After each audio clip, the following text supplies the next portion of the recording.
Narayan Narayan Narayan Sankaram. Your parents spent 15 lakh rupees on your engineering degree and you can't even spend 9 rupees to make sure that it doesn't become useless. This is happening in 2025. If you don't have AI skills and if you don't have knowledge of AI agents, Shakrato vandehi bhagavanto punah punah. सात समंदर पार विलायत की इस धरती पर हम जब छोटे थे तो यही सुनते थे कि विलायत। आप सभी भक्तजनों को मैं बहुत बहुत साधुवाद देता हूँ, बहुत बहुत आशीर्वाद देता हूँ। हमारे बहुत ही आदरणीय श्रद्धेय राजराजेश्वर जी ने और हमारे पूज्य संत त्रिलोचन दर्शन दास जी महाराज ने आदरणीय संजय गिरि जी के माध्यम से हमको भी ये अवसर दिया कि हम इस मुल्क को, देश को देख सके और बहुत अच्छा लगा। दोनों ही संतों की जो संगत थी, उनके जो सेवक थे, जिस प्रकार से उन्होंने बड़े श्रद्धा भाव प्रेम भाव से सेवा की है, साधुवाद के पात्र है। एक बड़े विषय पर हम लोग चर्चा कर रहे हैं। मैं ये कपड़ा पहनकर बैठा हूं, आप भी कोई ना कोई कपड़ा वस्त्र पहनकर बैठे हैं। इस वस्त्र से हमारे तन की शोभा है और हमारे तन की रक्षा भी हो रही है। हमारा शरीर इस वस्त्र से अलंकृत हो रहा है, लेकिन ये वस्त्र हमको मिला कैसे? ये आया कहाँ से? ये वस्त्र हमारे शरीर पर आते आते एक लंबी यात्रा करके आता है। किसी खेत में किसी किसान ने हल चलाया होगा, भूमि बनाई होगी, खाद डाला होगा, पानी डाला होगा, परिश्रम किया होगा और एक कपास का बीज डाला होगा।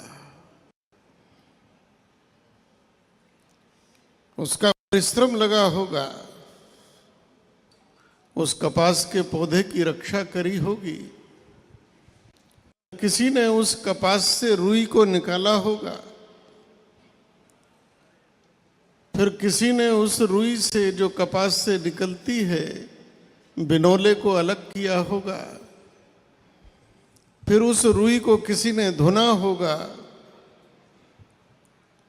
धुनने के बाद उस रुई को चरखे में किसी ने चलाया होगा।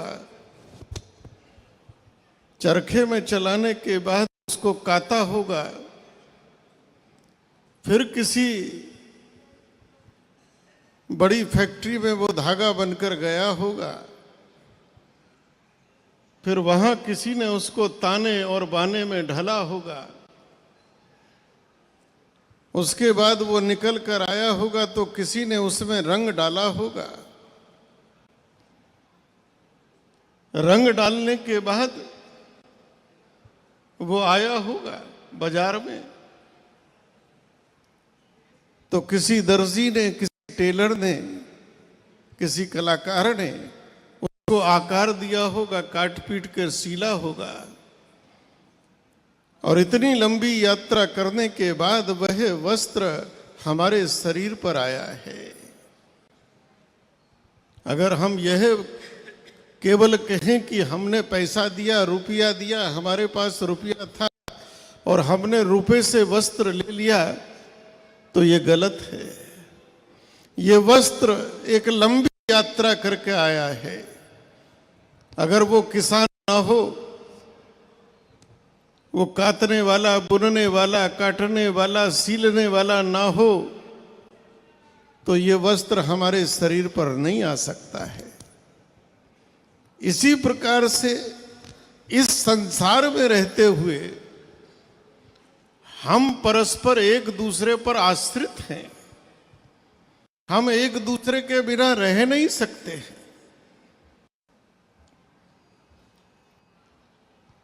और इसीलिए भारतीय संस्कृति का संदेश है कि पूरा विश्व एक परिवार है, वसुदेव कुटुंबकम।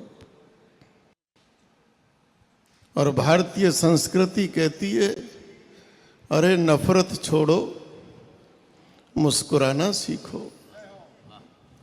भारतीय संस्कृति में ईशावास्यम उपनिषद कहता है, तेन त्यक्तेन भुंजिता। जिसने त्यागा उसी ने भोगा है। मैं एक छोटी सी लघु कथा सुनाकर बात पूर्ण करता हूं।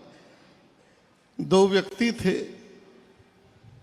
एक संग्रह में विश्वास करता था, पकड़ने में विश्वास करता था, और एक त्याग में विश्वास करता था।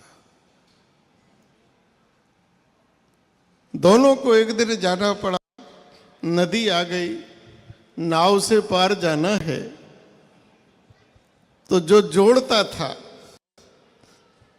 वो तो नाव वाले ने कहा कि 10 पौंड लगेगा, पार उतारूंगा। उसने कहा ठीक है, लो। लेकिन जो त्याग करने वाला था वो बेचारा खड़ा है, उस पर तो 10 पौंड नहीं है, वो कैसे जाए?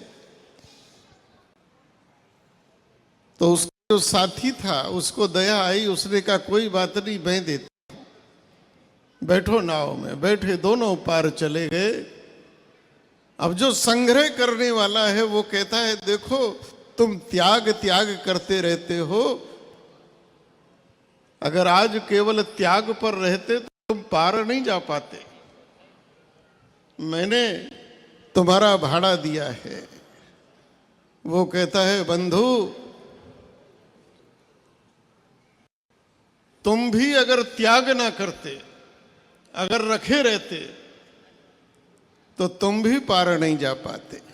मैं भी पार गया हूं और तुम भी पार गए हो, तो केवल त्याग के कारण गए हो।